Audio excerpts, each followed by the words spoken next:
post right here, and it was about Nike putting Caitlin Clark stuff everywhere, putting Caitlin Clark's logo on everything. And I genuinely saw another one, and I'm like, maybe. Hold on, is that Nike's Caitlin Clark signature shoe? And I'm not gonna lie, that I kind of got a little... As the image continued to circulate, a uniquely modern form of chaos emerged, one born entirely online. Nike launched a parallel wave of promotional content showcasing Caitlin Clark's emblem, splashed across various digital platforms. To some, it looked like routine branding. To others, it felt suspiciously timed. The coincidence was impossible to ignore. While Nike amplified Clark's presence symbolically, the internet dissected every frame of the now viral photograph with near-obsessive intensity. Screenshots were enlarged. Contrast was adjusted. Shadows were examined. What might appear excessive to outsiders is standard practice within sneaker culture, where enthusiasts regularly identify unreleased shoes from partial angles and low-resolution leaks. Forums transformed into investigation hubs. Threads grew hundreds of comments long within hours. Users debated whether the heel shape aligned with Nike's current design language or suggested something older, perhaps even recycled. The conversation shifted from if the shoe was real to why it appeared the way it did. What stood out was how collective attention reshaped perception. The photograph itself hadn't changed, but once thousands of eyes focused on it, meaning was assigned. Every curve mattered. Every angle was interpreted. The image was no longer passive, it was evidence. Nike's marketing push only heightened suspicion. Why emphasize Clark's branding now? Was it coincidence management, or deliberate distraction? In the absence of clarity, speculation thrives. This is the reality of modern product secrecy. Brands no longer control the timeline once content enters the digital ecosystem. Audiences don't wait for permission to analyze, they assume intent and work backward. What made this moment especially volatile was the convergence of two forces, a highly anticipated signature athlete and a brand known for controlled reveals. When those collide under ambiguous circumstances, the result isn't curiosity, it's frenzy. Caitlin Clark's official signature logo with Nike has dropped.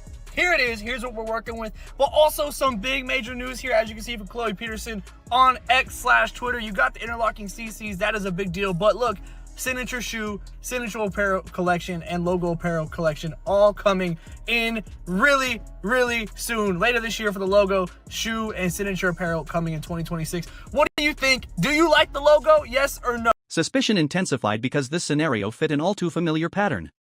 Nike has repeatedly benefited from moments that appear accidental yet generate enormous publicity. From early athlete sightings to unexplained background appearances, the brand's history blurs the line between mishap and strategy.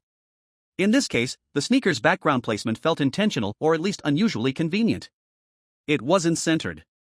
It wasn't showcased. It lingered just enough to be noticed. That subtlety made the moment more powerful. If it was a leak, it was restrained. If it was intentional, it was masterful. Nike's silence reinforced the drama. By refusing to clarify, the brand allowed speculation to grow organically. Every hour without response added credibility to the theory that something meaningful had been revealed. Whether planned or not, attention was achieved. And in modern branding, attention is currency. I'm like 80% sure, if you look at the way the heels is, this might be a running spike, or it might be something, kind of looks like the KD6s. Like, I wouldn't be opposed. I would not be opposed to seeing Nike basically bring back the KD6s. But that's literally what these... I'm pretty sure it is the... This is the... Few things ignite sneaker culture faster than the suggestion that a corporate giant may have revealed too much. A clean official announcement is exciting, but a questionable leak is intoxicating. It invites participation. It turns spectators into detectives. What began as a seemingly harmless marketing upload rapidly evolved into a full-scale virtual investigation. Enthusiasts approached the image with forensic precision, counting perforations, analyzing heel curvature, and tracing sole contours as though decoding a cultural artifact.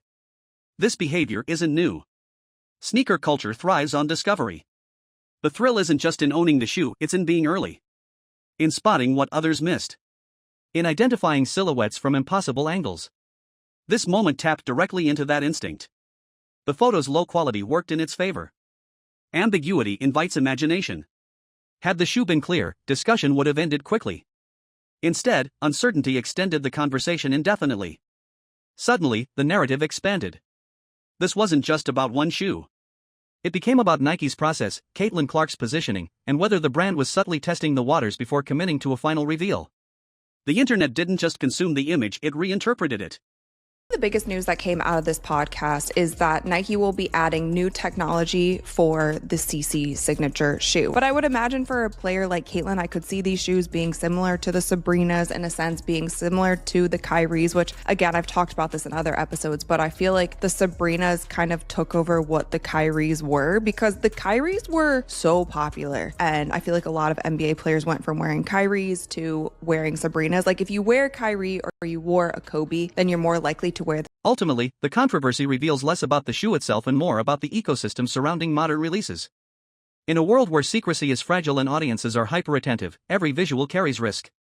Whether this moment was accidental or orchestrated may never be confirmed. But its impact is undeniable. It reignited conversation, elevated anticipation, and reminded everyone that Caitlin Clark's signature shoe isn't just footwear, it's a cultural event. Nike may have lost control of the narrative for a moment. Or it may have shaped it perfectly. Either way, the lesson is clear: in today's sneaker culture, even a shadow in the background can become the center of the story. And when the real shoe finally appears, it won't just be judged on design, but on whether it lives up to the myth built long before it was ever officially seen. Is Caitlin Clark going to launch the biggest sneakers that we like? This is going to be the biggest sneaker launch we've ever seen. Michael Jordan, watch out. This is going to be one of, or if not the biggest sneaker launch we've ever seen. This is long awaited, especially with the momentum coming into the season. The CBA will literally be everything. That will be Nike, a brand built on precision, control, and carefully timed spectacle, recently found itself pulled into an unexpected storm, one seemingly sparked by a single, blurry image. In an era where every pixel is subject to scrutiny, it appears the global sportswear titan may have stumbled over its own empire. Online communities quickly became convinced that Nike had accidentally revealed Caitlin Clark's long-anticipated signature sneaker ahead of schedule. What made the situation remarkable wasn't the clarity of the image, it was the opposite. The photograph in question was indistinct, almost unremarkable at first glance. Yet embedded within it was a subtly unfamiliar heel shape that instantly triggered alarms among sneaker enthusiasts. Within minutes, the image spread across forums, social platforms, and private collector groups, treated with the urgency typically reserved for major product launches or leaked runway designs. The speculation escalated rapidly. Was this an authorized leak, quietly approved to test public reaction? A calculated misdirection designed to distract from the real product? Or was it simply another example of Nike's most closely guarded secrets slipping through the cracks in the digital age? The lack of immediate clarification from the company only intensified the frenzy. Caitlin Clark's name added fuel to the fire. As one of the most culturally impactful figures in modern basketball, her transition into a signature sneaker is not just a product release, it's a milestone. Any hint of her first shoe carries weight far beyond typical athlete collaborations. That context transformed a barely visible sneaker into a perceived artifact of enormous significance. Nike's history complicated matters further. The brand has long been known for orchestrated accidents, moments where leaks, ambiguously timed visuals, or unexplained appearances conveniently generate massive attention without formal announcements.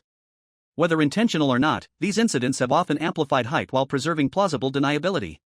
In this case, silence became the loudest response. No confirmation. No denial. Just enough ambiguity to allow theories to multiply unchecked. As the photograph circulated, speculation hardened into belief within certain corners of the sneaker community. Something had been revealed too early, and Nike was scrambling or watching.